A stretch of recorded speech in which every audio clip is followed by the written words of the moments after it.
ओम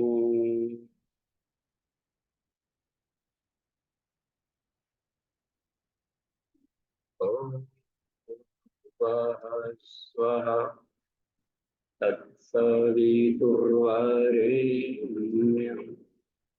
भर्गो देवस्य धीमहि धियो यो नः प्रचोदयात्। जी प्रणाम। आज मुक्तिकोपनिषद का समापन किस्त है और चैत्र नवरात्रि का भी समापन है। पूर्णाहुति यज्ञ होगा तो पूरे अनुष्ठान की पूर्ण। तो ये साधना भी किया जाता है मगर, और उपनिषद भी साधना है उच्च स्तरीय। निम्न स्तरीय यानी आधार, और उच्च स्तरीय यानी आधार जिसको धारण किए हुए हो। शरीर साधना निम्न स्तरीय। निम्न माने यहाँ घटिया से नहीं लेना देना, बेसिक।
पंच कोशों में आधार हुआ अन्नमय प्लस प्राणमय। अन्नमय प्लस प्राणमय, मैटर और एनर्जी, पदार्थ और पदार्थगत ऊर्जा। विज्ञान की पहुंच यहाँ तक रहेगी। भौतिक विज्ञान की पहुंच है पदार्थ और पदार्थगत ऊर्जा पर। पदार्थ विजिबल है, ऊर्जा नॉन विजिबल। पदार्थ के भीतर में जो गतिशीलता है, काइनेटिक एनर्जी, गति ऊर्जा, अस्थिर भी है तो भी पोटेंशियल एनर्जी। तो प्राण में प्राणिक एनर्जी कहा जाता है, और वह जब पदार्थ टूट जाए, बिल्कुल एटम टूट गया, न्यूट्रिनो टूटा, माइजेन में बदला, माइजेन टूटा, प्रोटॉन में बदला, प्रोटॉन टूटा, इलेक्ट्रॉन में बदला, इलेक्ट्रॉन टूटा, वेव्स में बदल गया और पार्टिकल नहीं मिला उसमें से। और तरंग टूटा, तरंग भी यदि समाप्त हो जाए तो उस लेयर को कहा जाता है मन। तरंगों को उत्पन्न करने वाला, मन की तरंग मार लो बस हो गया बेटा। तो मन को हम एक ऐसा समुद्र मान सकते हैं, बहुत आकाश जो ईवा, आकाश की तरह कैसा मन समुद्र है जिसमें विचारों का वाष्पीकरण होते रहता है। वह वाष्पीकरण हम रोक दें तो मन शांत कहलाएगा।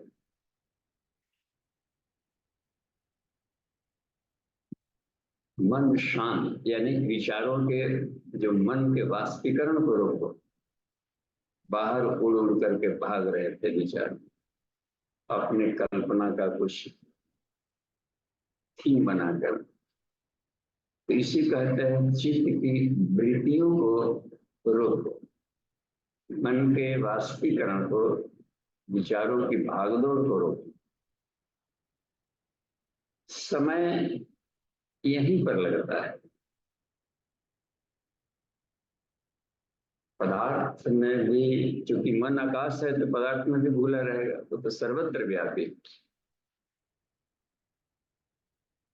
लेकिन कोई वो पार्टिकल नहीं।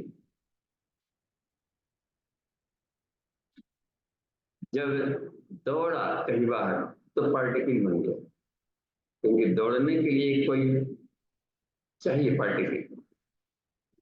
किसी खास विषय पर जाता है मन, इसीलिए कि गोली फायरिंग किया है।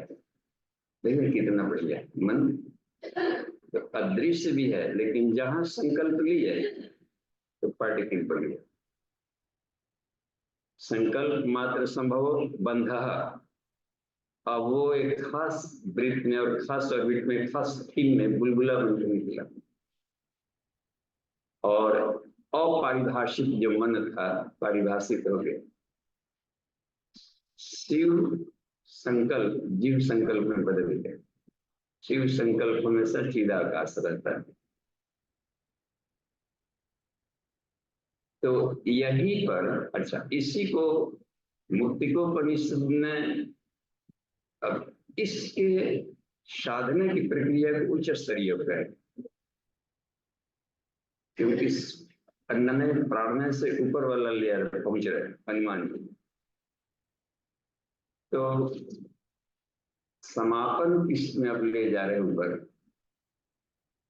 कि मन को कहा कि हे हनुमान, कल के थोड़ा रिकैप ले लें, कहां से छोड़ करके आया। 52वें वाले सूत्र तक हम लोग देखे थे। तो 51वें और 52वें 51, 52 वाले श्लोक में बताया है, कहा कि मन जो चित्त की वासनाएं हैं भीतर में, कोई न कोई जन्म जन्मांतरों से बढ़े हुए जो थीम है, बीज रूप में कर्माशय में जो दबे पड़े हैं, तो वो बीच बीच में फुदक कर निकलते हैं। तो अब उसको जलाना हो, शांत करना, तो या तो उसको वासना को वहीं से हटा लो, या फिर फुदक रहा है तो बाहर जानता नहीं, तो बाहर से रोको, निकालता। एक हथौड़ी मारा, निकला तो मारेगा। इसको कहते हैं कि या तो प्राणों पर कमंडन कर, प्राणवायु गति। तो गति को से खींचा, भीतर गया, बाहर की हवा है, जहां भीतर जाकर नीचे से निकलने की प्रक्रिया होती है, खाएंगे तो उससे निकले। तो भीतर आया, इनहेलिंग किए, ठीक है। बाहर का था तत्व, कोल्ड नेचर में था, नेचर को अपान कर ले, उसमें भूले हुए प्राण को हम खींचा भीतर। अब भीतर यदि हम सांस रोक लें, प्राणायाम में देखिए कृष्ण ने सारी प्रक्रिया कृष्ण ने बताई है गीता में, इसमें से इन्हीं सूत्रों को जो राम जी बता रहे हनुमान जी को, इसमें साधना, आत्म साधना करो। तो अपाने जुहवती प्राण, यानी ब्रीदिंग किया, ठीक है, इनहेलिंग, और मूलबंध लगा लिया, निकलने नहीं दिए। तो अपान है निचले वाले लेयर में, उसका मूलवास है मूलाधार में, ठीक। तब वहां पर बहाव रोक दे, मूलबंध कर लिया और इधर से भर लिया, तो न ऊपर जा रहे न नीचे जाने दे रहे। तो कहा कि हे हनुमान, तुम अपान में प्राण को डाल करके कुंभक में हो जाओ। तो कुंभक में आप देखेंगे कि विचार का भाग दौड़ बंद हो जाता है। करके देखिए, यहाँ पर हम लोग सारे साधक बैठे हैं, एक बार करके ही देखिए। बिरदा खाली गए सब, मान लीजिए खींचा, रोक ले और रोक करके महाबंध में आ जाए।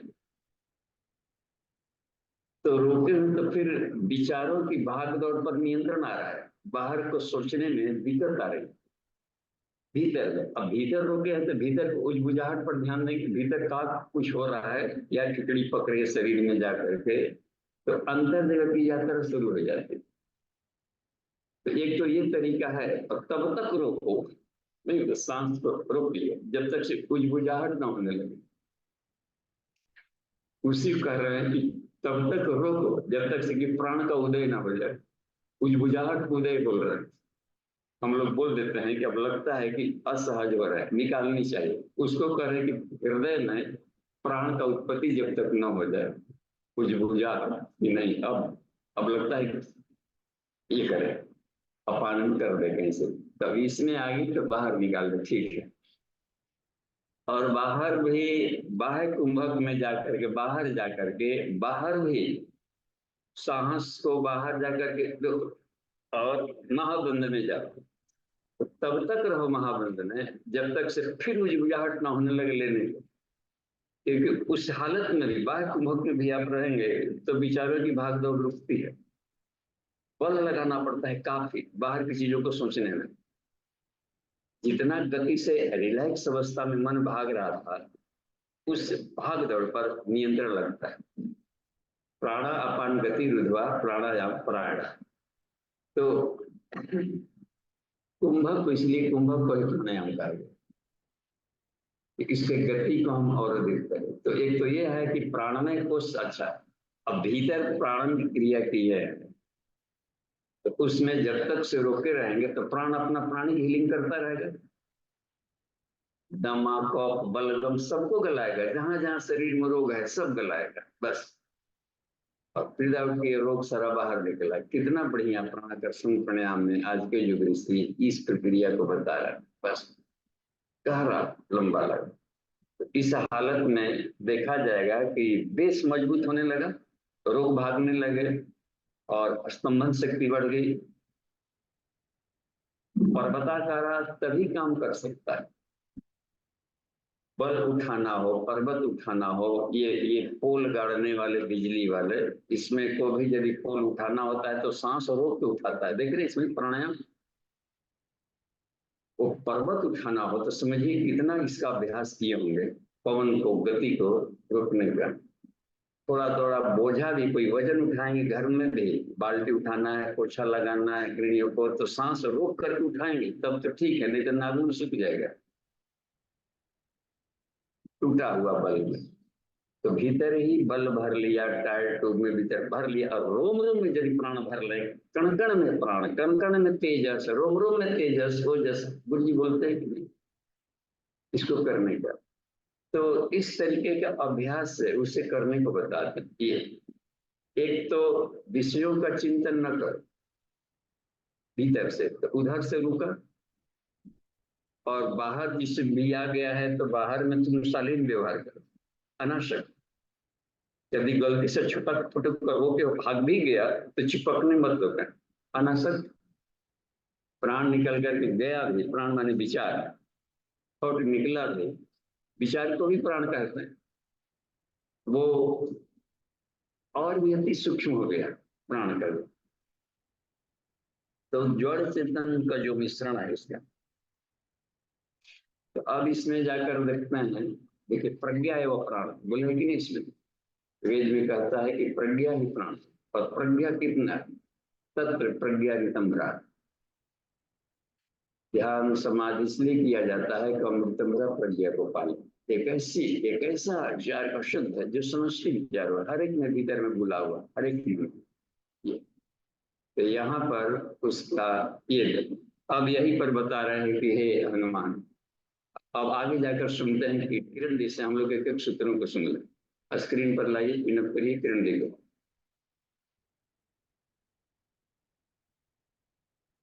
बाबू जी प्रणाम। मुक्ति को उपनिषद।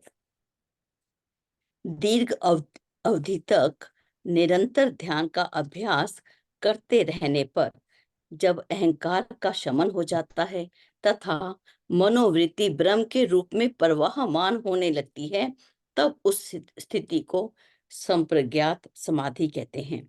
जब चित्त की समस्त वृत्तियां शांत हो जाती हैं, तब उस समय परम आनंद प्रदात्री अपसंप्रज्ञात नामक समाधि होती है।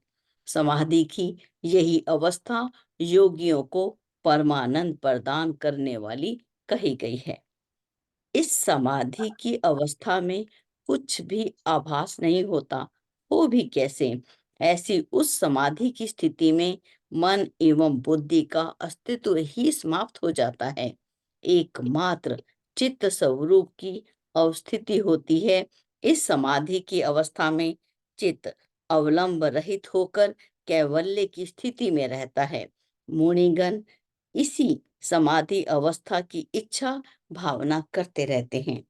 इस समाधि की अवस्था में ऊर्ध्व, अधय एवं मध्य में चतुर्दिक सर्वत्र भगवान शिव के रूप में पूर्ण पर ब्रह्म ही अनुभूत होते हैं। यह समाधि अवस्था परमार्थ प्रायणा अर्थात मुक्ति रूपा है और यही साक्षात प्रजापति ब्रह्मा जी के श्री मुख से उपदिष्ट हुई है। दृढ़ भावना द्वारा पूर्व एवं पश्चात के विचार को त्याग कर चित्त जिस पदार्थ के रूप को धारण करता है, उसी चित्त विकार को वासना कहा जाता है। हे कपिवर, चित्त के तीव्र संवेग द्वारा आत्मा जिस तरह की भावना करता है, इतर वासनाओं से मुक्ति को प्राप्त कर वह यथाशीघ्र तद अनुरूप हो जाता है।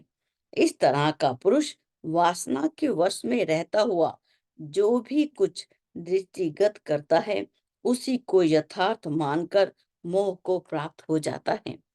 वासना के वेग की विचित्रता के कारण चित्त अपने वासनात्मक रूप का परित्याग नहीं करता। एक वासना का त्याग करते करते दूसरी वासना में रमन करने लगता है। जिस तरह नशे से मनुष्य की विवेक बुद्धि विनष्ट हो जाती है, उसी तरह से वह दुर्बुद्धि भ्रांत हो सभी पर कुदृष्टिपात करता रहता है। वासना दो प्रकार की कही गई है। प्रथम शुद्ध एवं द्वितीय मलिन। मलिन वासना जन्म मृत्यु की हेतु कही गई है और शुद्ध वासना मनुष्य को जन्म मृत्यु के से मुक्त कर भवबंधन से छुड़ा देती है। विद्वजनों का मत है कि मलिन वासना निबिड़ अहंकार एवं सघन अज्ञानमय होती है। वही पुनर्जन्म प्रदात्री भी कही गई है। जब बीज भली भांति भुन जाता है, तब उससे अंकुरन नहीं होता। वैसे ही सांसारिक वासना के विनष्ट हो जाने पर पुनर्जन्म नहीं होता। इसलिए सदैव दग्ध बीज के सदृश स्थिति बनी रहनी चाहिए। हे मारुति नंदन, पिसे हुए को पीसने की भांति भिन्न भिन्न शास्त्रों की व्यर्थ में आलोचना करने से क्या लाभ। निरंतर प्रयत्न तो अंत्य के प्रकाश को ढूंढने के लिए करना चाहिए। हे कपि शार्दूल, दर्शन और अदर्शन इन दोनों का परित्याग कर जो स्वयं कैवल्य अवस्था में विद्यमान रहता है, वह ब्रह्मविद ही नहीं वरन स्वयं ब्रह्ममय ही हो जाता है। जो मनुष्य चार वेद एवं अन्य समस्त शास्त्रों का अध्ययन करने के पश्चात भी ब्रह्म तत्व को नहीं जानता, वह परमानंद से वैसे ही वंचित रहता है जिस प्रकार कलछुल भोज्य पदार्थों में रहती हुई भी उनके रसों को नहीं जान पाती। जिसे स्वयं अपने स्थूल शरीर की अशुद्ध गंध को प्रत्यक्ष करके भी उससे विराग नहीं होता, उसे विराग प्रादुर्भूत करने वाला अन्य और कौन सा उपदेश दिया जा सकता है। यह देह अत्यंत मलिन है और आत्मा अत्यंत निर्मल है। दोनों के अंतर को जानकर किसकी पवित्रता को उपदिष्ट किया जाए। जो वासना के बंधन से बंधा है वही बद्ध है और वासनाओं का विनाश ही मोक्ष है। अतः वासनाओं का ही भली भांति परित्याग करके मोक्ष प्राप्ति की वासना का भी त्याग कर देना चाहिए। सर्वप्रथम मानसी वासनाओं को छोड़कर विषय वासनाओं का भली भांति परित्याग करके मैत्र आदि वासना के नाम से कथित निर्मल वासना अर्थात मोक्ष प्राप्ति की वासना का भी परित्याग कर देना चाहिए। इसके पश्चात उन दोष रहित वासनाओं का भी परित्याग करके अथवा उन श्रेष्ठ वासनाओं को व्यवहार में रखते हुए भी भीतर से शांत अर्थात सभी प्रकार की वासनाओं से मुक्त होकर सभी के प्रति समान स्नेह रखते हुए एकमात्र चित्त स्वरूप में निरंतर अपनी वासना को लगाते रहना चाहिए। हे मारुते, तद उपरांत पुनः उस चिद वासना को भी मन एवं बुद्धि के सहित छोड़कर तुम मुझ में ही पूर्ण रूपेण प्रतिष्ठित हो जाओ। हे पवन तनय, तुम निरंतर मेरे स्वरूप का ही चिंतन करते हुए भजन करो, क्योंकि एकमात्र मेरा स्वरूप ही शब्द, स्पर्श, रूप, रस एवं गंध आदि से रहित है। वह कभी विकारग्रस्त नहीं होता। उसका न कोई नाम है और न ही कोई गोत्र है। वही सभी प्रकार के दुखों का हरण करने में समर्थ है। हे हनुमान, जो साक्षी रूप है, आकाश के सदृश, अंत रहित, जिसके एक बार जान लेने के पश्चात कुछ भी जानना शेष नहीं रह जाता, जो अजन्मा है, अद्वितीय है, निर्लिप्त है, सर्वत्र संव्याप्त रहने वाला एवं अनुपम है, जो अकार उकार मकार रूप तीनों कलाओं से संपन्न एवं संपूर्ण कलाओं से विमुक्त अद्वैत तत्व है। वह प्रणव रूप अक्षर अविनाशी ब्रह्म स्वयं मैं ही हूँ। मैं दृष्टा हूँ, स्वयं शुद्ध रूप हूँ, कभी विकारग्रस्त नहीं होता हूँ तथा मेरे सिवा कोई दूसरा पदार्थ नहीं है जो मेरा विषय बने, अर्थात मेरा दृष्टापन भी मात्र कहने भर के लिए है। मैं आगे एवं पीछे, ऊपर एवं नीचे, यत्र तत्र सर्वत्र सम्यक रूप से पूर्ण हूँ। मैं भूमा हूँ, मुझ में किसी भी तरह का अभाव नहीं है। हे हनुमान, तुमको मेरे इसी स्वरूप का निरंतर चिंतन करते रहना चाहिए। मैं अजन्मा हूँ, अजर अमर हूँ, अमृत हूँ, स्वयं प्रकाश हूँ, सर्वत्र संव्याप्त रहने वाला हूँ, अव्यय हूँ, मेरा कोई कारण नहीं, मैं ही स्वयं प्रादुर्भूत हूँ, सभी क्रियाकलापों से ऊपर रहने वाला मैं शब्द स्वरूप हूँ, नित्य प्रति तृप्त रहता हूँ। ऐसा ही तुम्हें निरंतर चिंतन करते रहना चाहिए। जब इस तरह से ध्यान करते करते काल के वश हो शरीर का पतन हो जाएगा, तब वायु की गतिशीलता के सदृश तुम जीवन मुक्त पद को त्याग करके निर्वाण मुक्ति की स्थिति में प्रतिष्ठित हो जाओगे। उपर्युक्त इस बात इस ऋचा में भी कही गई है। जो परम सत्ता आकाश में तेजोमय सूर्य मंडल के सदृश परम व्योम में चिन्मय आलोक द्वारा सर्वत्र संव्याप्त है, भगवान विष्णु के उस परम धाम को विद्वान साधक निरंतर ही देखते रहते हैं। साधना में सतत जागृत रहने वाले कामना रहित उपासक ब्राह्मण वहां प्रतिष्ठित होकर उस परम अविनाशी धाम को और भी अधिक आलोकित किए रहते हैं। उसे ही विष्णु का परम पद कहा गया है।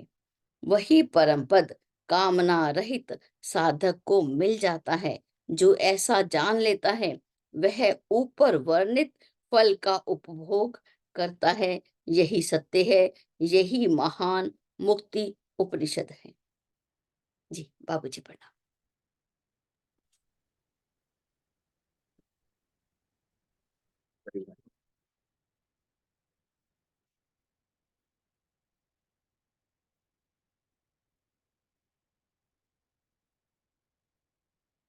दीदी प्रणाम।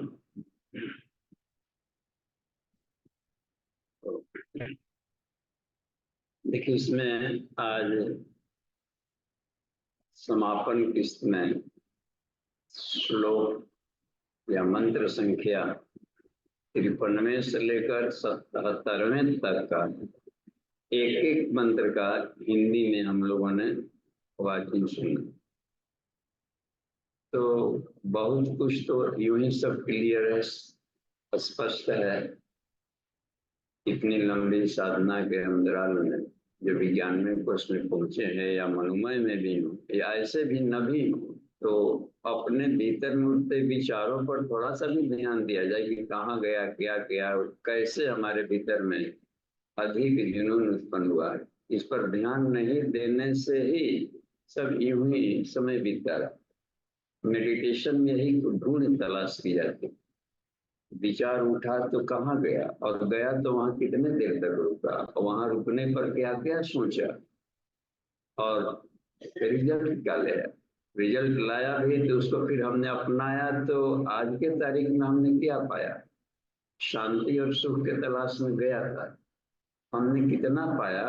शांति कम हुई, अशांति कम हुई कि अशांति और अधूरी ही रह गई।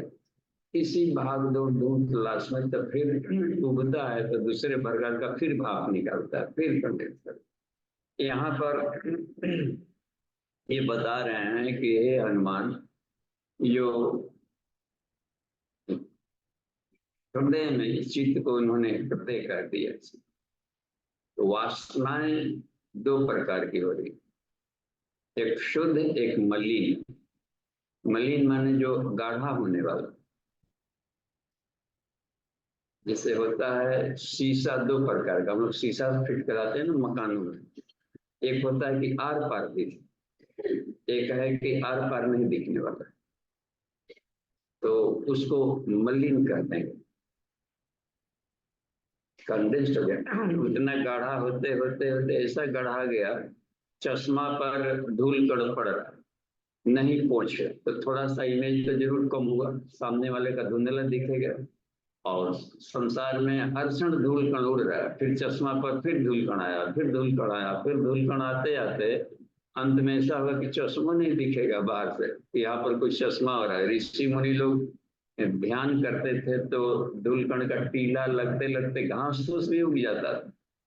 च्यवन ऋषि उसी में से दो, उनकी आंखों में से वो निकल रही थी रेडिएशन, देखते होंगे तो दो छेद भर था, उसी में से चमक आ रही। इन्होंने सुकन्या ने उसमें छेद में देखा कि क्या चमक रहा है, देखते हैं क्या, आंखें खुद आ गए, बिल जाने लगे। इसका मतलब है कि जहां से रेडिएशन निकलता है, लेकिन बाकी जगह वो क्या होता है कि धूलकण आएंगे। तो इसमें कहा कि मलिन वासना को त्याग, शब्द निरंतर मनुआ रहता, मलिन वासना त्याग, यानी संसार के प्रति उठते हुए आसक्ति परक विचारों को गाढ़ा होने से हमने रोका। क्या है कि उसको गढ़ाओ मत।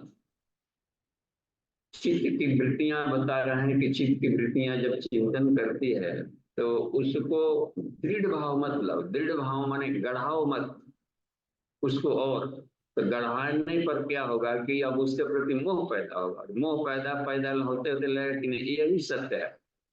देखिए कैसे ज्ञान अज्ञान में बदल रहा है, तो अब यही सत्य दिखने लगे। तो ये परिवर्तनशील संसार को अस्थिर और सत्य मानना, यही बार बार जन्म लेने का कारण। तो साफ है कि ज्ञान के, विशुद्ध ज्ञान की कमी से हुआ। जबकि आज इसलिए संत बनना आसान है कि आज विज्ञान प्रयोगशाला ने भी साबित कर दिया कि पदार्थ स्थिर नहीं है, एक हलचल है, गतिशीलता, और हर क्षण परिवर्तन हो रहा है। एक सेकंड भी स्थिर नहीं है। गजब, एक सेकंड के भी करोड़वें हिस्से में भी स्थिर नहीं। और इसको खुली नेत्र से देखने पर अस्थिर लगता है।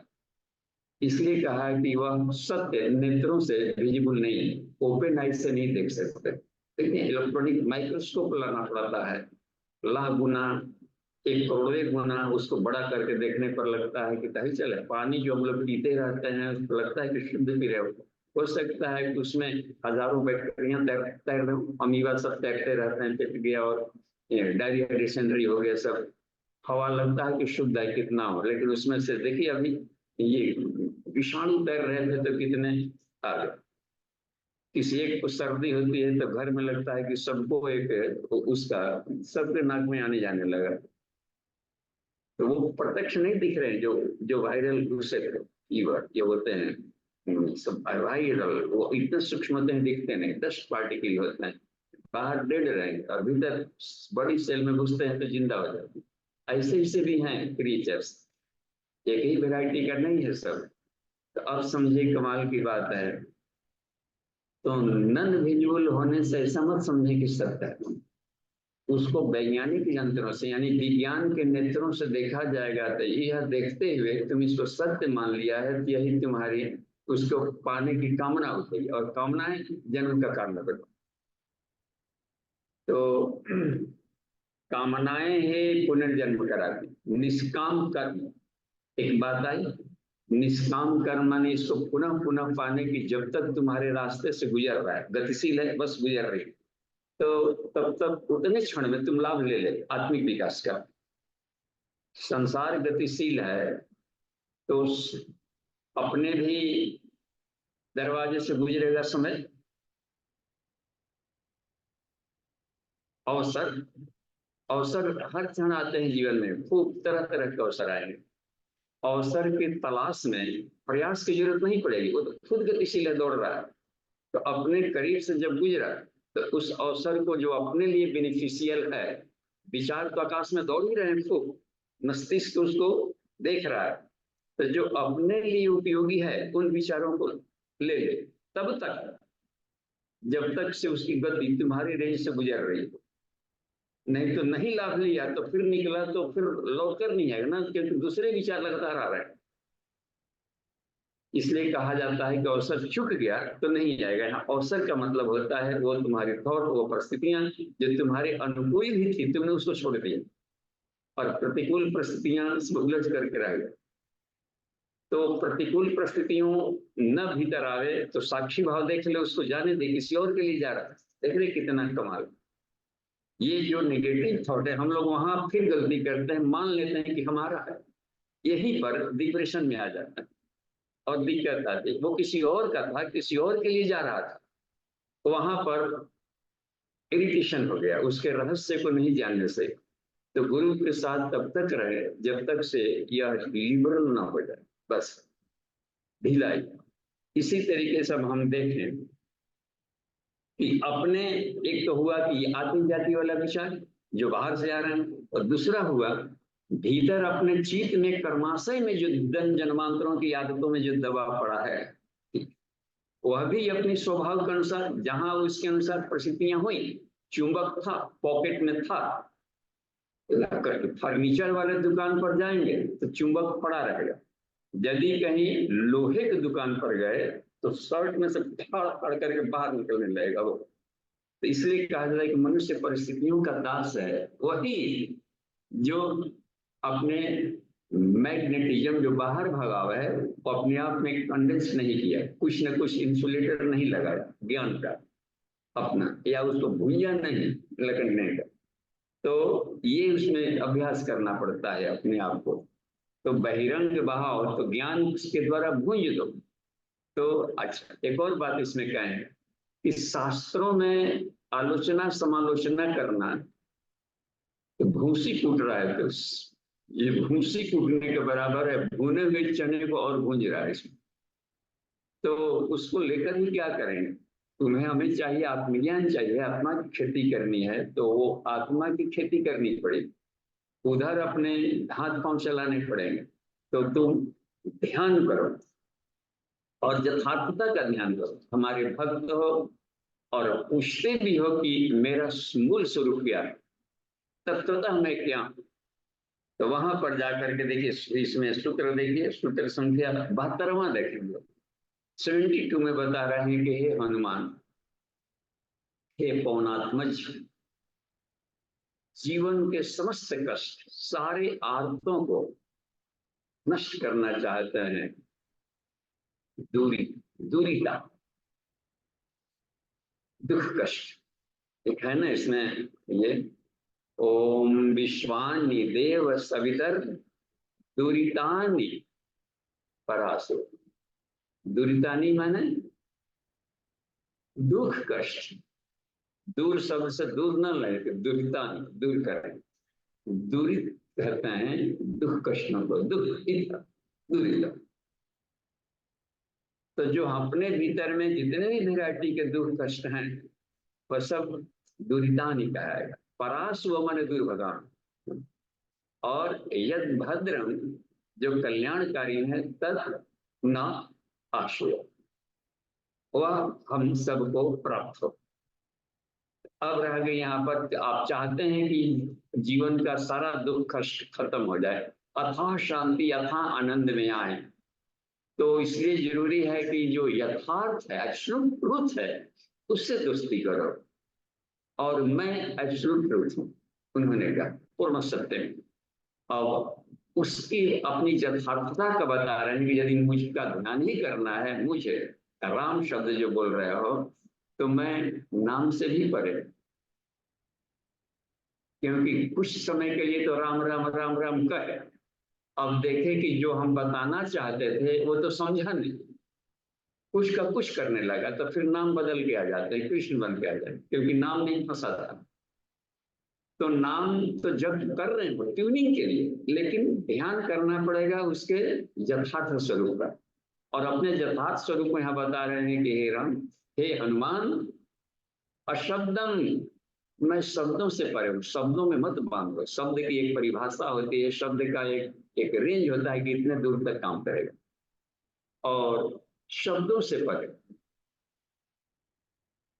ओम को भी शब्द ब्रह्म कहा जाता है, तो हर शब्द में ब्रह्म है।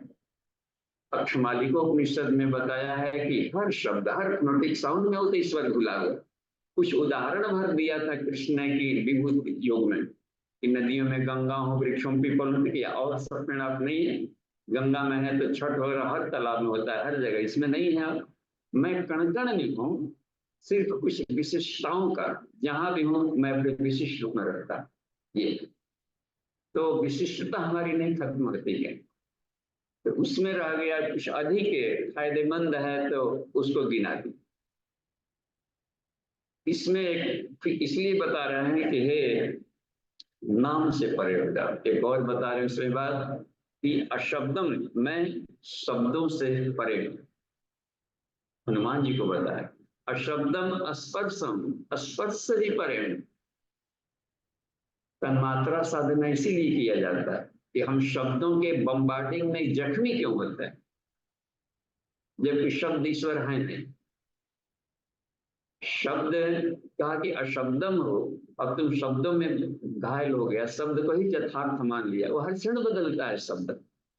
थोड़ा सा ही अपने माइंड को दयालु कर लिया जाए, अखड़पन हटा ले, तो संसार के कोई शब्द घायल नहीं कर। देखिए कितना आराम है। शब्दों के बम्बार्डिंग से बचाव का सरल तरीका है कि सहृदय बन जाए। यह सहृदयता सारे शब्दों को झेल ले, बस उसको उसके ढंग से सोचने में हम सहयोग करते। इतनी बार ट्यूनिंग कर देने से शब्द घायल नहीं करते। उसकी हम अपने तराजू पर तोलते हैं ना, इसलिए घायल होते हैं, अखड़पन बढ़ेगा। जहां हम अपने ढंग से तुलना करेंगे कि हमारे जैसा क्यों नहीं सोचता है, हमारे थिंक अनुसार क्यों नहीं जिया है, तो हम इतना अपने को बना दिए सेंसिटिव कि उसकी साधारण सी चीजें हमको जख्मी करेगी। हम उसके भीतर में भी ईश्वर है, और वो अपने ही फायदे के ही सोचेगा। तो उसके ढंग से जहां हम सोचना शुरू करें, हम भी यदि इस परिस्थिति में रहते तो वही सोचते जो ये सोच रहा है, थोड़ा सा भी अधिक नहीं सोचते। इसलिए कहा, देखिए गीता में एक और भी सूत्र आती है। इन्होंने कहा कर्मयोग आप तो बोल रहे हैं, हर जगह क्रॉस क्वेश्चन बहुत करना जरूरी है। अर्जुन को इसलिए ज्ञान मिल गया कि क्रॉस क्वेश्चन करता, जहां गुथी हुई तो पूछ लेता कि कर्म करते हैं तो कर्म करने में फिर जाकर के उसमें हम फंस जाते हैं, लिप्त हो जाते हैं, मोह हो जाता है। तो ये इन्होंने बताया कि देखो तत्व भी तो महाभाव, तुम इसको तत्व से देखो कि जो भी तुम है उसमें ये लग रहा है, उसकी क्रिया प्रतिक्रिया हो रही है, तो बसता वो तत्व का ही गुण है, एक्चुअल में वो नहीं कर रहा है। जब आत्मा हर जगह है और वो करता है, तो कोई व्यक्ति गलती कर रहा है तो मूलतः वो गलत नहीं है, उन्होंने अपने मन बुद्धि चित्त अहंकार वाले जो लेयर्स था उसकी सफाई नहीं किया है, इसलिए व्यवहार हो रहा है ऐसा। यदि चिकित्सक के पास आएगा तो आ गया है मरीज, तो चिकित्सक भाग जाता, अरे मरीज आ रहा है भागो, ऐसा थोड़े। अच्छा सा बेड दो, देख रहे हैं ना, उसको संभाल के रखो। और भी हद से ज्यादा मरीज है तो आईसीयू में दो, और कीमती जगह रखो। कितना कमाल की बात, क्योंकि वो जानता है कि फाइनली यह मरीज नहीं, उसके भीतर में जो बाहर के आ गए हैं जीवाणु, उसमें जो विषाणु आ गए हैं और भीतर के फाइट जो सेल्स है उसको कमजोर बना रखा है, उसको केवल हटा भर दे। तो यही ऋषि लोग करता है, संत लोग करते हैं। हर मनुष्य को देवता बना सकते हैं कि मूलतः वो देवता है ही है, केवल ऊपर के जो लेयर आ गए हैं मन बुद्धि चित्त अहंकार। तो इसलिए कहा कि तत्व भी तो महाभाव, गुण कर्म विभाग है। उसके गुण कर्म के स्वभाव के आधार पर देखो, सब गुण कर्म स्वभाव के, और गुणा गुण से वर्तनता ये नहीं कर रहा है मन, क्योंकि मलिन वासना मन में घुसी हुई है, इसलिए उसके रिएक्शन ऐसे हो रहा है। इति मतवा न सजते, ऐसा दिमाग में तुम्हारा ज्ञान आ गया तो फिर संसार में तुम चिपकोगे नहीं, उसको उसके एंगल से हम देखना शुरू करते हैं। वह आनंद है तो ये आनंदित होगा, और नहीं अपने भाव से सोचेंगे तो जलन आएगी। वो क्यों आनंद में आ रहा है, हम टेंशन में है, वो आनंद मना रहा है, देखिए, तो फिर मुदिता नहीं आ पाएगी। ये एक और बात इसमें बता रहे हैं कि धीरे धीरे इस अभ्यास तुम्हारा ये गौण होते जाएगा। अभ्यास करने से तुम्हारा ये जो है बहुत डाइल्यूट होने लगेगा, फिर जाकर अभ्यास की जरूरत नहीं पड़ेगी। छोड़ने का मतलब होता है कि वो छूट जाएगा स्वतः। एक तरह की साधना लंबे समय तक करेंगे तो थोड़ा सा शुरू में ध्यान में बल लगाना, फिर ध्यान सहज होने लगता है, फिर ध्यान की जरूरत ही नहीं पड़ेगी, लगता है कि तुम्हारा स्वभाव है, तो स्वतः ही चूक जाता है। उस अवस्था को कहते हैं उर्वारुकमिव। और पक करके, पकने से पहले तोड़ेंगे तो फिर जख्मी होगा, फिर मन घायल होगा, फिर जाकर के उधर आएगा बढ़ने का। तो हठ पूर्वक मत तोड़ो, यानी पकने के पहले मत तोड़ो। तो ये धीरे धीरे ज्ञानात्मक ढंग से अभ्यास बनाए रखो, बनाए रखो। और ये ध्यान, और भी देखिए इसमें क्या कहा है, ये 72वें वाले सूत्र में देखिए कितना शानदार बता रहे हैं राम जी, कि यदि हमारे भक्त को और तुम चाहते हो क्या कि हमारे मूल स्वरूप को हम ध्यान करें, तो मेरा मूल स्वरूप यही है कि मैं शब्दों से परे, अशब्दम अस्पर्शम, स्पर्श ही परे हूं, और अशब्दम स्पर्शम अरूपम, मेरा कोई रूप भी नहीं। वहां भी जब पढ़ा रहे थे वशिष्ठ, और जो वशिष्ठ ने बताया है, तो उन्होंने राम जी को जब मिल गया आत्मज्ञान और बुद्धत्व को पा लिया, तो उस समय कहा, उन्होंने खुद कहे कि हे भगवान, दशरथ के पुत्र राम के रूप में मैं पूज्य नहीं। लेकिन आपके ज्ञान से जो मेरा आज रामत्व पैदा हुआ है, एक भीतर में जो ब्रह्म ज्ञान की उत्पत्ति हुई बनते अश्रुत को जो मैंने उत्पन्न हो गया हूं, यह राम जरूर पूजनीय है। इसी राम को कबीर ने पूजा। देखें, तो वो इस तरीके से बात बनती है कि तब तक से, जब तक से हम यह राम पूजेंगे तो यह राम मिलेंगे। पदार्थ जगत वाला पर ध्यान करेंगे तो ईश्वर यदि मिलेंगे, जो जो शरण तुम्हारी आवे, लेकिन यह क्या करेगा कि सुख दुखात्मक होगा। पुत्र के रूप में राम तो आएंगे ही आएंगे, लेकिन छाती पीट कर मृत्यु के लिए भी तैयार होना पड़ेगा। पीट पीट के छाती तड़प तड़प करके मरने के लिए भी तैयार होना पड़ा, क्योंकि उन्होंने इस तरह के स्थूल स्वरूप में, जो कि हर क्षण परिवर्तनशील है, बुद्ध वही, बुद्ध की जीवन शैली किसमें हम लोग देखें, इस समय देखते रहिए, ठीक है। तो उसमें देख रहे हैं कि जो उसको वैराग्य क्यों हुआ था, संसार को सत्य मानने से। संसार को जब सत्य माना तो बहुत कष्ट हुआ, मुर्दा जा रहा था, सबको मरना है, हाँ आपको भी मरना है। बूढ़ा जा रहा था, एक मरीज जा रहा था, इसको देखा अस्पताल जा रहा है, कोई बूढ़ा जा रहा है, तो इनको लेकर के बड़ा द्रवित हुए और तब सत्य के खोज में निकले थे। और रोते हुए लोगों को भी बड़ा देखा तो दुख हुए कि दुख है संसार में, बहुत ही दुख है। दुख को एक तत्व मान लीजिए, देखिए इसमें तो नीचे भी ये सब एक तत्व है, परेशान करता है कि हे भगवान दुख हार बस। और वही जब बुद्धत्व पा लेते हैं तो वहां सुजाता खीर लिए खड़ी थी, तो देखे कि उसी समय संजोग एक और घटना घटती, ठीक उसी समय राम नाम सत्य है, राम नाम सत्य है, राम नाम सत्य है, मुर्दा जा रहा, और भगवान बुद्ध देख करके मुस्कुराने लगे। वही बुद्ध यहाँ मुस्कुरा रहे हैं, वही बुद्ध वहां पर रो रहे थे। तो अब इसको आश्चर्य हुआ कि ये कैसा परिवर्तन। तो कहा कि हे भद्रे, उन्होंने कहा कि उसमें ये देखो कि आज का जो बुद्ध है वो बुद्धत्व को पा लिया, वो आज ट्रुथ को समझ गया है। जिसके लिए लोग राम नाम सत्य, जो रोने जा रहे, रो रहे थे, पीछे कुछ लोग रोते हुए जा रहे थे, एक गोईठा आग भी लिया था, रोते हुए जा रहे थे पीछे बुद्ध। ये लोग जिसके लिए रो रहा है कि मर गया, सत्य तय है कि मरा ही नहीं। जब मरा ही नहीं है तो क्यों रोना। देखिए, एक तो वाली इसकी संसार की जो यथार्थता का ज्ञान मिला, और दूसरा जो चाहता था कि यहीं पर पड़े रहता, नहीं मरता, भले सड़ के जीता, यहीं पड़े रहता, नहीं मरता, तो यह भी संभव नहीं है, क्योंकि उसका परिवर्तनशील इसका गुण ही है पदार्थ का। तो दोनों ही अवस्थाओं में न कहीं रोने हंसने की बात बन रही है, इसलिए वो हमेशा न ठहाका लाकर हंसने की जरूरत पड़ती थी उनको, न रोने की जरूरत पड़ती थी। एक शांत और एक गजब की उनकी आंतरिक मुस्कुराहट बनी रहती थी। तो यह है इसमें बात बता रहा है कि हे हनुमान, इस वाले सूत्र को देखिए 72वें को कितना का, अशब्दम अस्पर्शम अरूपम अव्ययम, वह अविनाशी है। अव्ययम मेरा स्वरूप है जो यथार्थ में मैं अविनाशी हूं यहाँ पर। तथा अरसम, मैं रस से भी परे हूं। कौन सा रस?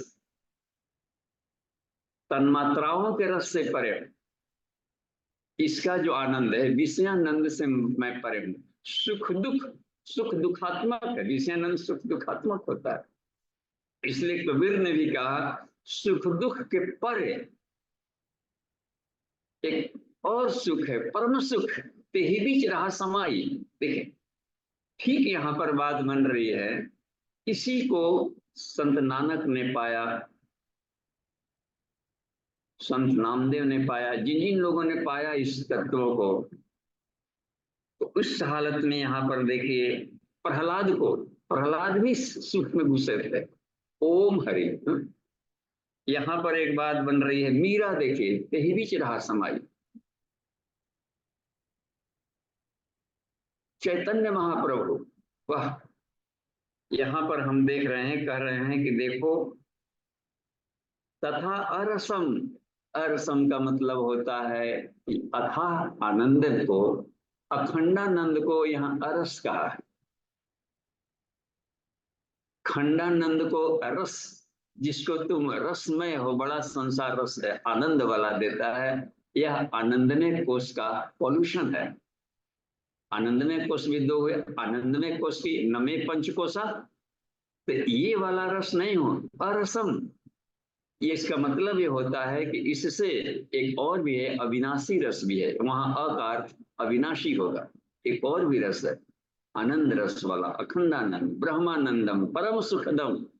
ये इसलिए कह दिया कि अशब्द में हम इसे निराश न हो जाएं। ईश्वर और रस है, नीरस ईश्वर है जी, काहे का ईश्वर इसीलिए गार्जियन लोग बच्चे जब ध्यान करने लगते हैं तो सोचते हैं कि यही उम्र है, यानी कि दिमाग में किसी ने अरस भर दिया है कि अध्यात्म अरस है।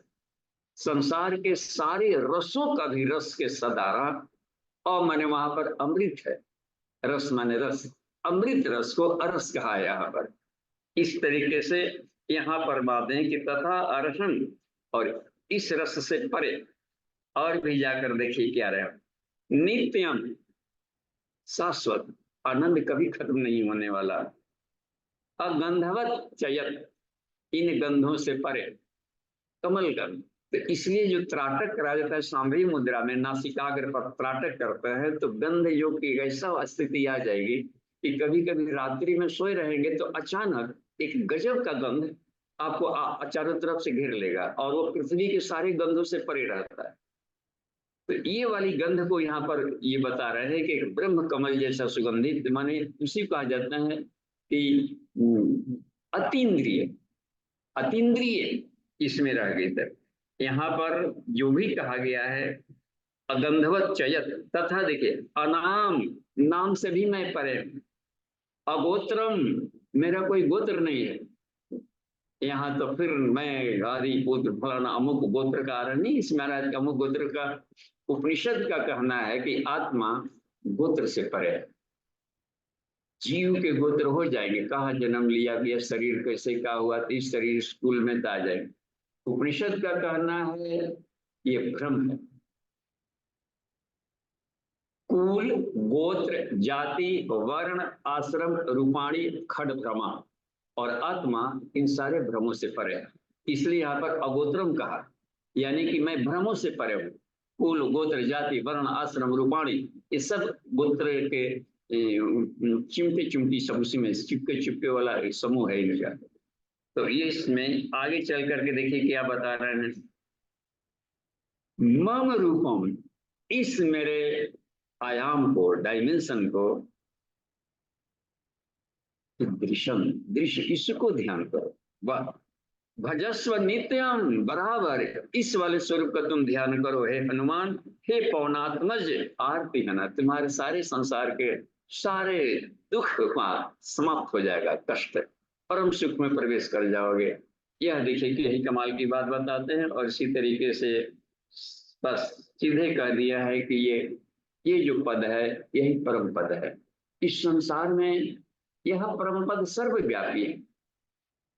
तो दिक्कत इसलिए आती है कि हम लोग हमेशा इसी आंख के देखने को सत्य मानते हैं। इस आंख में दिखता है कि दो आदमी है, भिन्न स्वभाव का है, दोनों के बीच में गैप है, तो गैप को अस्थाई गैप मानता है। जबकि सत्य है, हमको दिखाया था, युग ऋषि ने दिखाया, गुरु सत्ता ने, कि इन दोनों के बीच में भी एक अथाह, कहीं भी गैप ही नहीं, एक गजब का दिव्य प्रकाश है यहाँ पर, अमृतमय प्रकाश से हर जगह लवालब भरा है। अच्छा ऐसे भी देखें, किसी भी परमाणु को, कल आई थी प्रश्नोत्तरी में आया था, विकार है, मल है, देखना है, उसके परमाणु को हम देखें और फोड़ डालें तो प्रकाश रहेगा। तो हर चीज का अब आकाश है, इसमें भी इथर पार्टिकल है, शून्यता कहीं भी नहीं है, शून्य में भी है इथर पार्टिकल। प्राण एक ऐसा भी तत्व है जिसको मेंडलिफ ने इथर शब्द का प्रयोग किया, प्राण। तो उसको हर जगह, उसको भी यदि हम फोड़ फाड़ दें तो सिर्फ लाइट के सिवाय क्या बचेगा, वो अमृतमय प्रकाश के सिवाय यहाँ कुछ नहीं, और वो अखंड ज्योति है, कहीं कहीं खंड भी नहीं है। उस दिव्य प्रकाश के भीतर में जो सॉफ्टनेस है, जो अखंड आनंद है, उस अमृतम देवी, वही मैं, इसलिए कहा गया कि तेजो वैसा, ब्रह्म क्या है, ब्रह्म सूर्य समम ज्योति, तेजो वैसा, ईश्वर के लिए आता है कि वह तेज स्वरूप है, हिरण्य गर्भ समर्पिताग्र। देखिए समय हो गया है अभी, तो हम प्रश्नोत्तरी में आवे तो कुछ और भी खुलासा हो जी। ठीक है, धन्यवाद नितिन जी। देखिए छोटे शुद्ध बताया था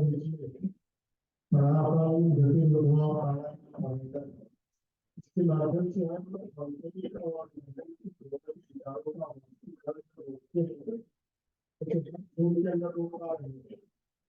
इसी क्रिया को अगर हम ध्यान की माध्यम से करना है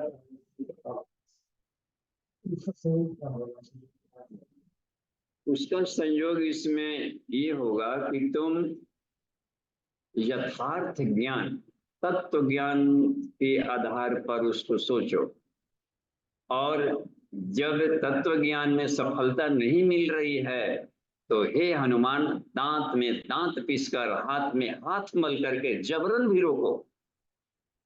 विषया विनिवर्तते, वो भी कोशिश करो। शराब नहीं छूट रहा है, भीतर है, तो ऐसे जगह ले जा करके 2-5 साल के लिए रख दो जहाँ की दूर दूर तक शराब का दुकान ना हो। तो भूख लगेगी तो कुछ खाएगा ही वहां। तो जब कुछ का कुछ खाएगा तो उसका भी रस धीरे धीरे मिलने लगेगा, और वो रस भी एक अलग ही आनंद का देगा। तो वो धीरे धीरे वातावरण चेंज करते करते उस मरीज की हालत कुछ और दूसरे प्रकार के नशे से घनीभूत हो जाएगी। फिर अब इसको आसान हो जाएगा इसको छोड़ना। इसलिए तंबाकू नहीं छूट रहा है मुंह में, तो यहाँ पर कुछ न कुछ रखने की आदत है कि खा लिए तो कुछ न कुछ रखा है, उसके बदल में लौंग इलायची रख लो, तो उसका सब्स्टिट्यूट दे दो। सुबह जगने के बाद कुछ न कुछ गर्म पीने की आदत ही आ देता है, तो चाय के बदले में प्रज्ञा दे दो। तो इस तरीके से कहे कि उसको दोनों बल लगाओ। तो हठयोग किस लिए हठयोग पर विधिका बनाई गई? ये साधन पाद बाध्यता थी पतंजल का, नहीं तो समाधि पाद तो पहले ही का ही है। समाधि पाद समझाने बुझाने से काम आ गया। प्रज्ञा प्रज्ञोपनिषद की इसलिए भी बाध्यता थी। कहा है देवर्षि नारद ने कि सुलभम सर्वमर्त्यानाम ब्रह्म ज्ञानम, कुछ वैसा ज्ञान बताइए कि जो सबके लिए सुलभ हो। हर कोई सुखदेव नहीं होता है, हर कोई प्रहलाद नहीं होगा। सुखदेव जन्म लिए चल पड़ा, लेकिन सामान्य आदमी पिछले जन्म की कुछ खास पूंजी को लेकर के नहीं आते, सिर्फ कामनाओं का लबादा लेकर आया है। सरल जो नीचे फिसलने वाला है इसने ढो करके लाया है, ऊपर उठने वाला कोई खजाना नहीं लाया है, ना ऑपरेटस लाया है जो कि माउंटेनिंग में जाना पड़े। उसके लिए कोई सामान ही इसके पास नहीं है। इसलिए आप क्या करें कि सर्व सुलभ, इसलिए वहां भी क्रिया बताए उन्होंने, ये क्रिया योग में लगा दो विभिन्न तरह का करने का धीरे धीरे। तो हठ योग बाध्यता है। तो हठ योग क्यों बनाया गया? राजयोग को पाने के लिए, सहजता को पाने के लिए। टेढ़े मेढ़े जो बांस होते हैं नहीं सीधा होते, प्रार्थना से रगड़ने से तो दुखनारी में किसान ले जाता है। ऐसे पेड़ को जहां में कि 2 फुटिया हो सके तो उसमें लगा कर खूब खरड़ खरड़ मारेगा तो आ जाएगा। आग में भी गला करके वेद को टेढ़े सीधे किए जाता है, देखें करने का। तो साधन पाद बाध्यता है, उसमें भी यम नियम आसन प्राणायाम यही चारों हठयोग की प्रक्रिया में आते हैं। और उसके बाद वाला सब प्रत्याहार धारणा ध्यान समाधि अब उसको समझ में आ जाएगा। तो जो टेढ़े मेढ़े पत्थर हैं नहीं, तो उसके लिए कहा है कि पहले जप करो। तो ये जो बात आ रही आसन प्राणायाम, उसमें उपासना उसमें बात बनती है, आसन उपवास तत्सदित उपासना प्राणायाम बंद मुद्रा, ये सब रोड़ा पत्थर को गलाने के लिए होता है। जप करो, जप ध्यान त्राटक तक से सारी बात में आ रही। यहाँ तक कि पतंजलि ने कहा कि सारा समाधि तक ये सब रोड़ा फोड़ने के लिए साधन है ना, समाधि नहीं है, वो साधन है। कहा कि तुम उस समाधि को भी छोड़ो, संप्रज्ञात को भी छोड़ो, असंप्रज्ञात सहज स्वभाव तुम्हारा होना चाहिए। बस साधो सहज समाधि, भले सहज समाधि ही जीवन मुक्ति अवस्था कहलाती है। तो ये बाध्यता है, बस बाध्यता है, काम धै के उठ बैठ कराना है बस। तो वो उपाय अपनानी पड़ेगी हठ जो। हाँ, तब तक जब तक से कि बार बार नीचे गिर रहे हैं, संसार को जब तक सत्य मान रहे हैं तब तक जबरन जैसे भी हो हमें इस बहाव को रोकना है, क्योंकि हमारे लिए यही सबसे बड़ा पाप है।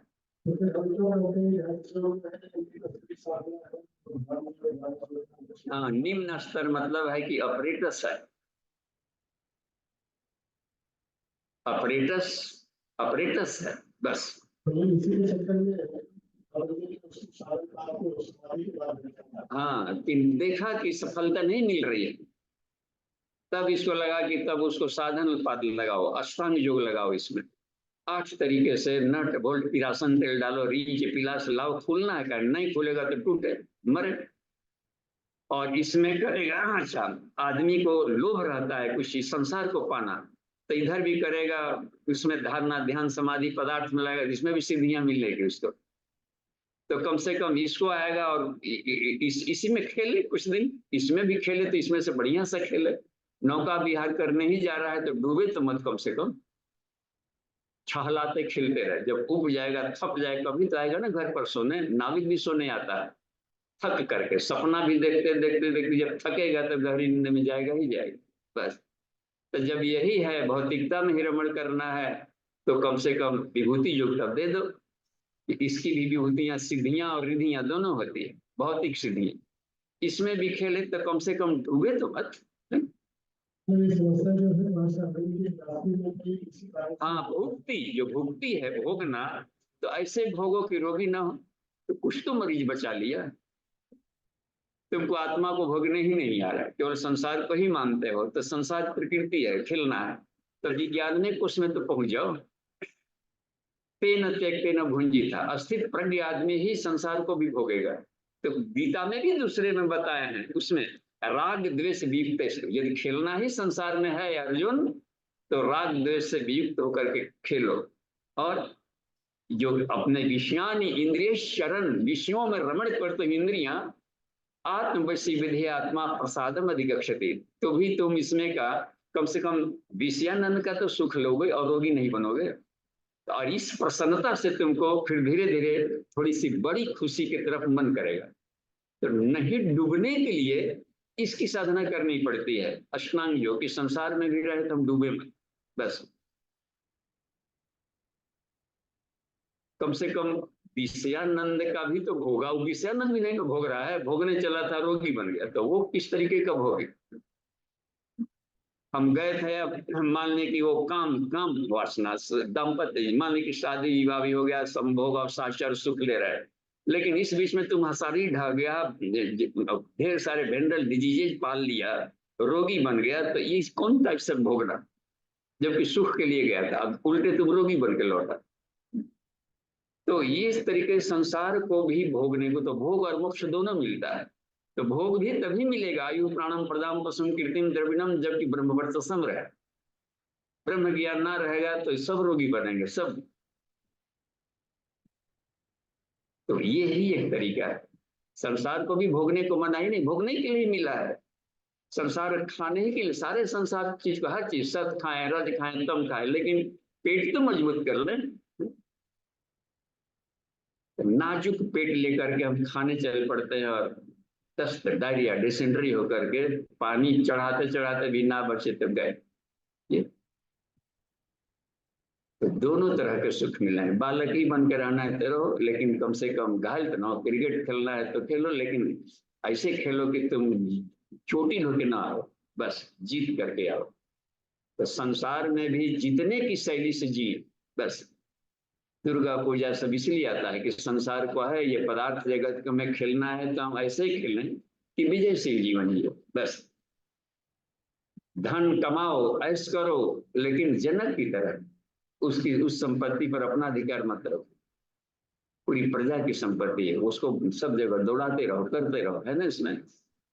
तो दोनों तरीका है खेलने का, प्रकृति के साथ खेलेंगे, विज्ञान में कोष आनंद में कोष का इसका लाभ लेंगे, निर्लिप्त खेलने को मना है बस, लेकिन तत्व दृष्टि से खेलो बस, तो उससे हालत में भी रहेगा। या फिर जाकर के ऋषियों की तरह खेलो, उसमें भी है। तो जीवन मुक्त और विदेह दोनों अवस्था, तो संसार में आनंद लेना है तो जीवन मुक्ति के शरीर रहते हुए पंचकोशों का आनंद लेना है संसार का खूब, लेकिन तभी होगा ना जब इसको स्ट्रोंग बना है, बिना स्ट्रोंग के तो एक कदम नहीं चल पाएगा, बस थक हार जाएगा, बैटरी डिस्चार्ज हो जाएगी, फट से टेम्पर्ड हो जाएगा, अखड़पन आ जाता है थोड़ा सा, अखड़पन ना रहे तभी हर जगह हम सबसे प्यार ले पाए। ठीक है जी, धन्यवाद, समय देखिए। हाँ है, चलिए प्रश्न। बहुत ही कभी आपने बताया कि जो विचारों की भाषा के लिए आंतरिक अनुभव और बाहरी अनुभव जो है वो हमारी जान है। तो भारत में जो है इस अवस्था में आंतरिक अनुभव अधिक प्रभावी होगा जो मन की गतिविधि हो कौन सी होता है कि जब बाहरी अनुभव। हाँ, जब अंतः कुंभक है तो इस अंतः कुंभक में हम चक्रों का जागरण करते हैं। अंतः कुंभक की है तो जिसे उसमें जो कुंभक की अवस्था बन रही है अंतः कुंभक में, तो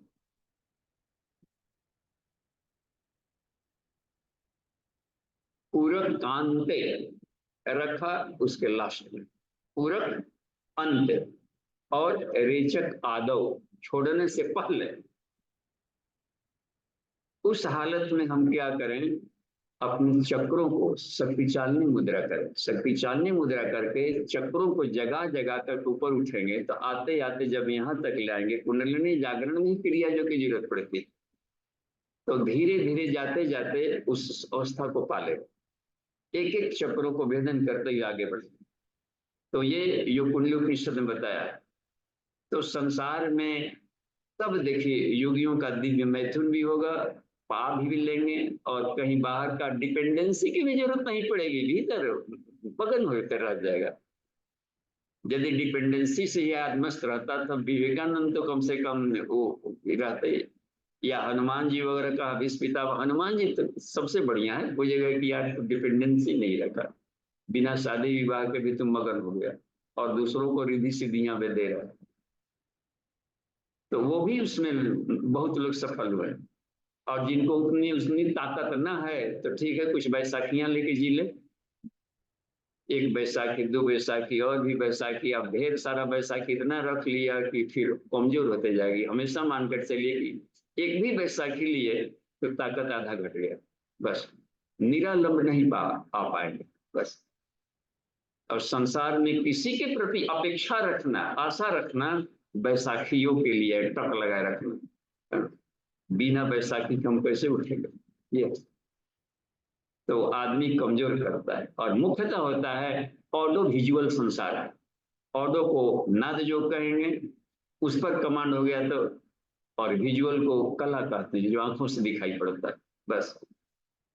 तो ऑडो वो विजुअल से थी, नाद और जो कला है, तो नाद साधना यानी कि हम शब्दों के डिपेंडेंसी से बाहर निकले, इसके उठापटक से, बस कला साधना दृश्यों के उठापटक से बाहर निकलो। यहाँ कहीं भी कोई दृश्य नहीं है, देखने की शैली थी, अच्छे ढंग से देख रहे थे तो सुंदर लग रहा था। किसी भी व्यक्ति को खराब ढंग से देखेंगे तो कुरूप लगेगा, बस कितना हो सुंदर हो उसको खराब ढंग से देखिए तो कुरूप लगेगा, कितना हो कुरूप हो अच्छे ढंग से देखिए सुंदर लगेगा, ईश्वर उसमें दिखने लगे। तो देखने अपनी शैली थी ना, बम्बार्डिंग के रिफ्लेक्ट होकर के आए, उनकी विशेषता थी। कबीरदास की एक वाक्य बहुत ही सटीक अच्छी लगती है, उन्होंने कहा कि सारा संसार दर्पणों की गुफा है, सिर्फ यहाँ पर दर्पण ही दर्पण, और मनुष्य उसमें कुत्ता बन के कूद गया है, हर जगह भौंकता है, अपनी ही तस्वीर देख देकर भौंक भौंक के मर जाता है। हम लोग समझ जाते हैं कि इसका वाला सामने वाले का, तो ये यहाँ पर आते जाता, इसलिए एक दर्पण लगवाया था, दर्पण साधना कबीरदास थे, फिर वाला शुरू करवाए थे। कल तक संस्कार शाला था, हम लोग देखकर पर्दा क्यों टंग गया यहाँ पर, क्या बात है, लिखा हुआ था भटके हुए देवता, और रातों रात सारा बदला था, रातों रात बदला था। अब चरण स्पर्श के समय में गए गायत्री मंदिर गोल घूमना है, वहीं पर सटे भटके हुए देवता, तो उसमें भी देखे कि लोग जा रहे हैं एक तरफ से निकल रहे, पर्दा में से घुस रहे निकल रहे, तो ये कहाँ से, एक अलग वेराइटी का नहीं है जी, ऐसे देवताओं का मंदिर जो भटका हुआ देवता। कबीरदास के नाम भी ऐसे ही रखते हैं, ऐसे शब्द का नाम रख देते हैं कि आदमी दौड़ के जाएगा ही जाएगा, वहां सिर्फ शीशा के सिवा कुछ नहीं टांगे, अब अभी एक ही नहीं दो चार को शीशा टांग दिए, और उस पर लिखा हुआ था किसी पर अहम ब्रह्मास्मि सचिदानंदो, तो भटके हुए देवता कहाँ गया, तो उस देवता में अपना ही फोटो दिखाई पड़ता था, तू ही भटके हुए देवता, उसमें देखेंगे ना कि कौन है मिरर में, तो उसमें किसी का तस्वीर नहीं था, जो भी गया उसका वो अपने को देखता था, मैं ही, तो जब देखना ही है अपने को तो इस ढंग से देख, अहम ब्रह्मास्मि सच्चिदानंदम तत्त्वमसि, तो शिवोहम यही लिखा हुआ था हेडिंग, बस फिर बाहर निकलिए, जो सीखे सो सीखे, जो ना सीखे वहां गए कंघी भी किए, चल पड़ के निकल गए, अपनी मर्जी।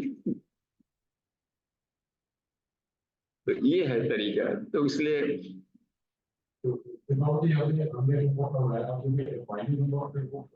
अच्छा देखिए, अब बाह्य कुंभक है, ब्रीद आउट किए तो बाह्य कुंभक है, और वहां से अपन जगह नहीं हुई तक से, तो यहाँ से पूरा का पूरा हमने ब्रीद आउट कर दिया, तो अब लेने की जरूरत पड़ रही है, तो भूख बढ़ेगी आपको अपने भीतर का भूख। कहा कि तब तक छटपटाओ जब तक से कि लगे कि अब बिना सांस के हम ना रह गए। तो उस छटपटाहट में क्या होता है कि अपने बॉडी के स्टेम सेल्स जग जाते हैं। लगता है ना कि किडनी सूखा है, वो सूख गया है, और ये अपना पैंक्रियास सूख गया है, अब शुगर नहीं भागेगा, इतना परसेंटेज स्टेम सेल्स सबसे लास्ट में सूखता है एक। और उस फड़फड़ाहट में कि मरता क्या नहीं करता कि तो भूख बढ़ेगी, आप जब भूख बढ़ेगी अधिक से अधिक ब्रीदिंग करेंगे, बस। इसलिए कहा एक होता है, एक सीजन आता है किसानों का, उसमें पानी को पूरा निकाल कर थोड़ा सा धूप जब हो जाए तब जाकर के बारिश हो या पटवन हो, तो वो और भी सोन बढ़िया से हो जाता है। तो तपस्या किया जाता है, तपा लिया, उपवास, भूख लगी, तो फिर जाकर के हर चीज पचाने की क्षमता आ जाती है, तो वो भूख बढ़ाई जाती है भीतर।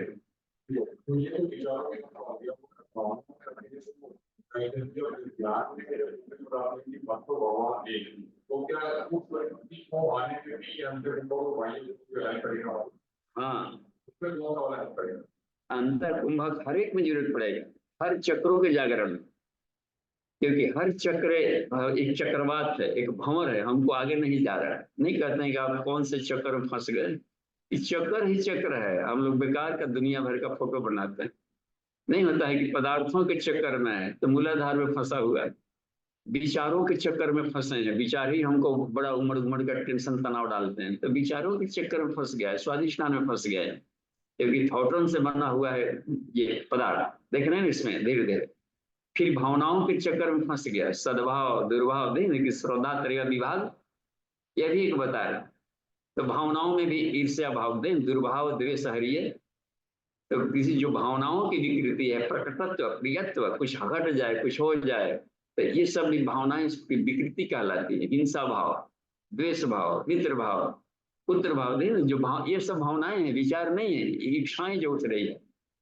तो इस चक्रवात में फिर फंसा, तो उसमें भी फिर हीट पैदा करे, कुंभक या उस तरीके से वहां शक्ति चाल नहीं कर रहे, चौकिंग कर रहे, तो वहां हीट पैदा कर रहा है, उखड़िया खुल रही, तब जाकर को हीट ऊपर जाएगा। फिर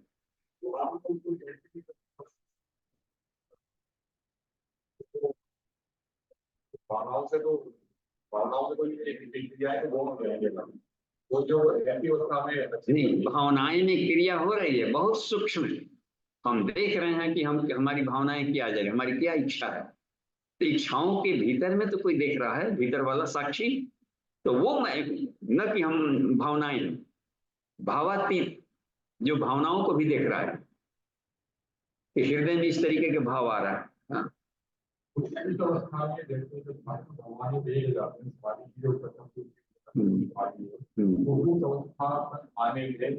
जो है इसका ज्ञान क्या है, ये हाँ, अब देखिए, यदि भावनाएं संसार से जुड़ी है तो अनाहत चक्र से आगे नहीं जा सकते किसी भी जन्म में कभी, क्योंकि भावनाओं से संसार बना है। देवा भावयता न तम देवा भावयंती थे, भावना देंगे तो इनसे प्यार मिलेगा, भावना ना देंगे, चलो आज पता चला कि इसका ओरिजिनल क्या है। देखते थोड़ा सा भी पुरुष खुल गया कि नहीं, इसका मतलब कि भावनाओं से बना था। तो ये इसको भावित करें, तो पदार्थ भाव में आ गया है। पदार्थ भाव, जीव भी एक भाव है कि मैं शरीर हूँ, इस भाव में आ गया, तो इस तरीके से मान्यता बना लिया, तो उस ढंग से सोचा, दुख का कारण अब शुरू हो गया, अपने आप से दुख निकालना, दुख का जाल बनाना शुरू कर दिया।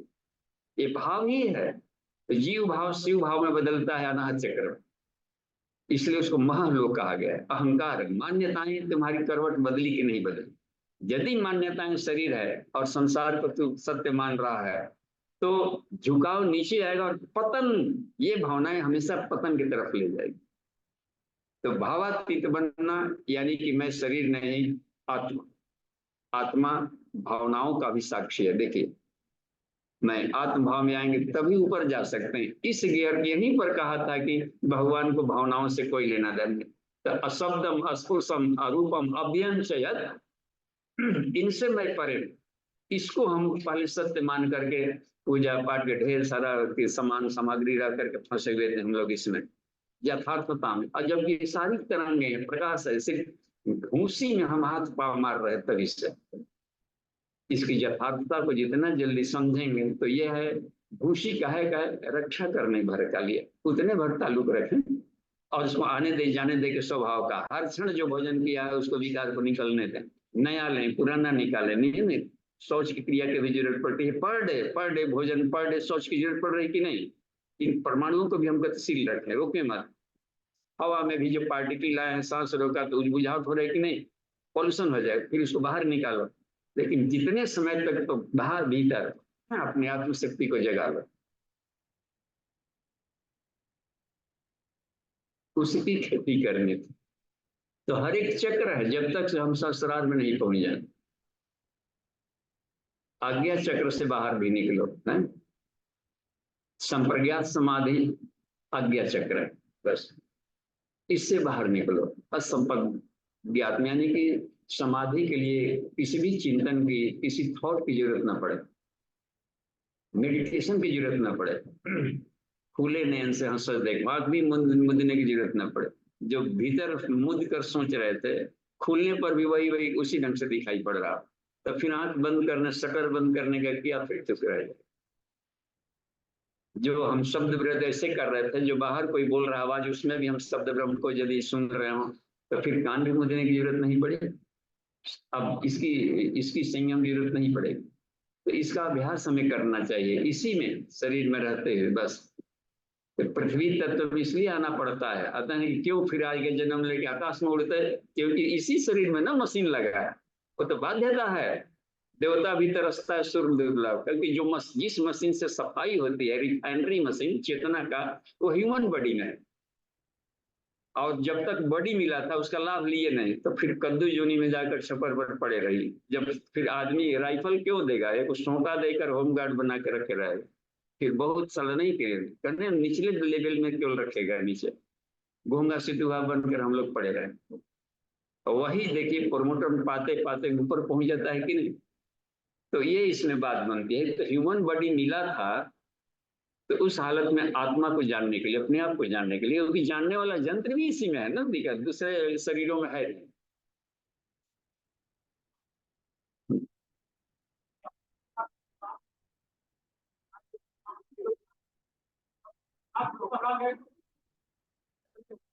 क्या क्या पूछ रहे हैं?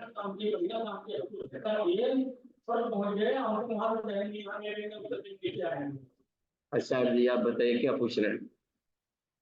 मतलब कि स्वर्ग जाने के बाद हमारा मतलब कि हम यहाँ की पाया द्वार से की पाई जाए, स्वर्ग पहुंच जाए, और किसी लोग स्वर्ग जाने के बाद वो वापस आने की कोशिश करते हैं। मनुष्य बॉडी का मिला है उसकी, जो भगवान ने बनाया है उसकी भी हम इनको दीजिए तो सुभाष सर जी को। हाँ, जो वापस आते हैं वो अपनी इच्छा से आते हैं, उनको स्वर्ग जाना होता है। तो कहना है कि जो मोक्ष पा लिए, हाँ, हम लोगों को कष्ट में देख करके हिल करने, कुआं में दो तरह से कूदा जाता है। सुसाइड के लिए भी कूदा जाएगा, लेकिन जो भीतर सुसाइड कर रहा है उसको बचाने के लिए भी कूदा जाता है। जो आत्महत्या कर रहे हैं, जो आत्मा को नहीं जानने का कोशिश भी कर रहा है, नहीं निकल पा रहा है, तो इन आत्महत्या करने वालों के लिए भी पुलिस जाएगा रोकने कि काहे आग जला करके बीच में बैठ रहा है। देखते हैं 100 पुलिस आ जाता है कि नहीं, जिसको आत्महत्या करने से रोको। तो शरीर मिला था आत्महत्या करने के लिए नहीं, संसार को फेस करने के लिए। तो इसमें रह गई बात में, तो जीवन शैली सिखाने के लिए तो फ्री पास है। अब ये नहीं कि आ गया तो तुम मरने का इंतजार करो, जब चाहेगा सहज समाधि फिर चल देगा। संत लोग फ्री पास लेके आते सब लोगों में। अब एक होता है कि जेल में गए तो कैदी की तरह हथकड़ी बेड़ी कमर में रस्सा बांध के जाना, वो भी एक स्टाइल है। सुपरिटेंडेंट बन के भी जाया जा सकता है। एक आध मिनट घूमे फिर निकल। हम भी सेंट्रल जेल में जा करके दीक्षा संस्कार कराए हैं इन कैदियों को, और उसमें से न जाने कितने निकल गए बढ़िया।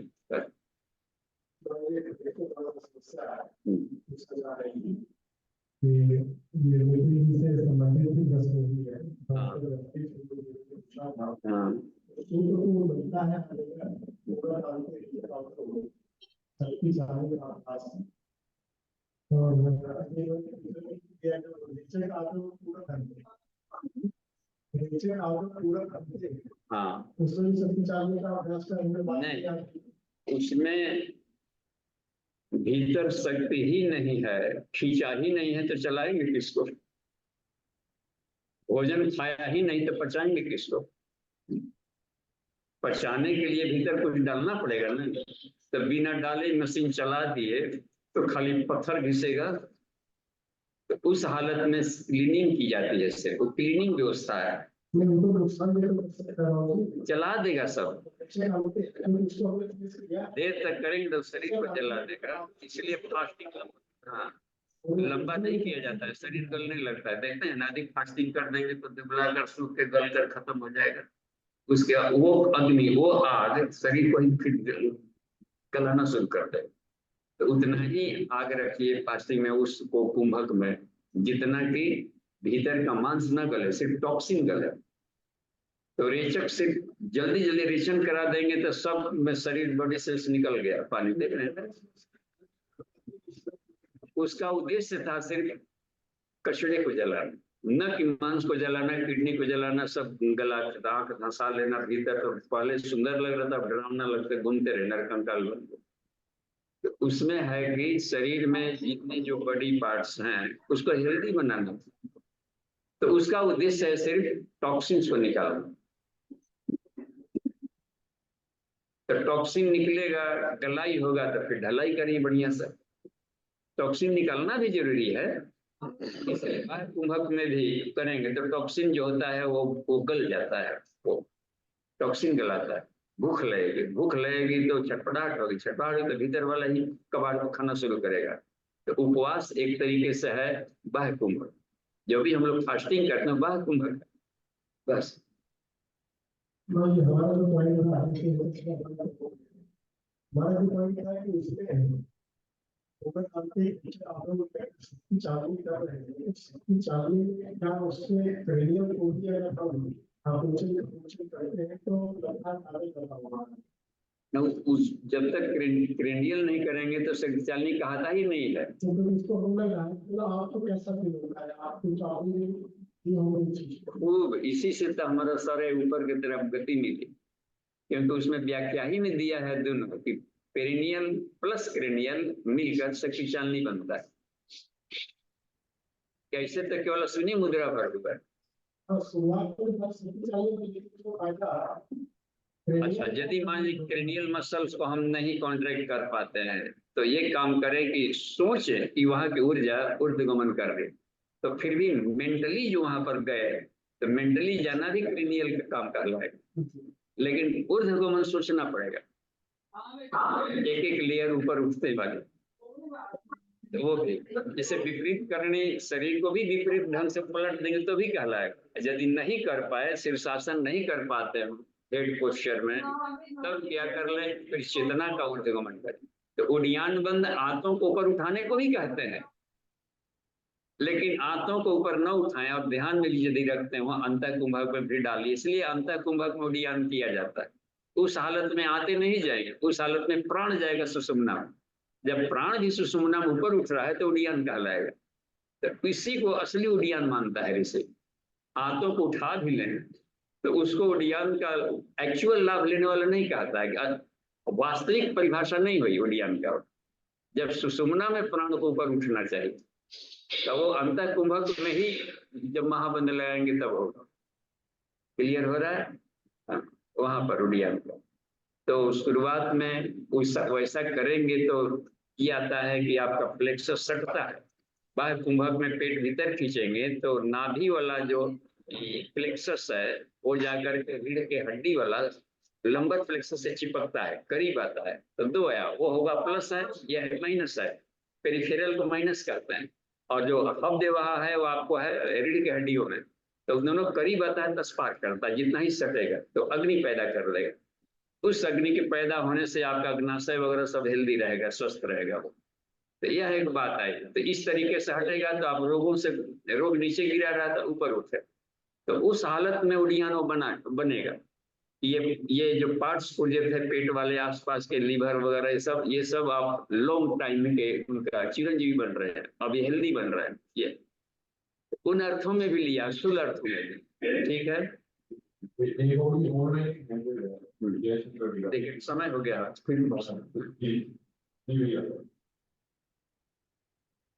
हाँ प्रणाम बाबू जी। हाँ देखिए इनकी आवाज आ रही है, इसमें यहाँ लगाना होगा। हाँ जी, कहा जाए।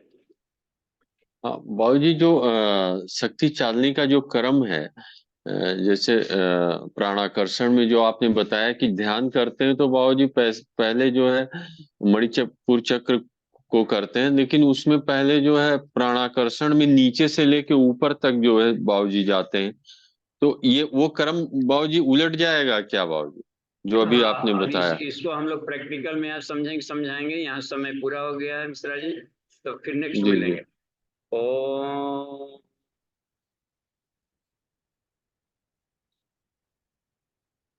शांति शांति शांति। समाप्ति। प्रणाम।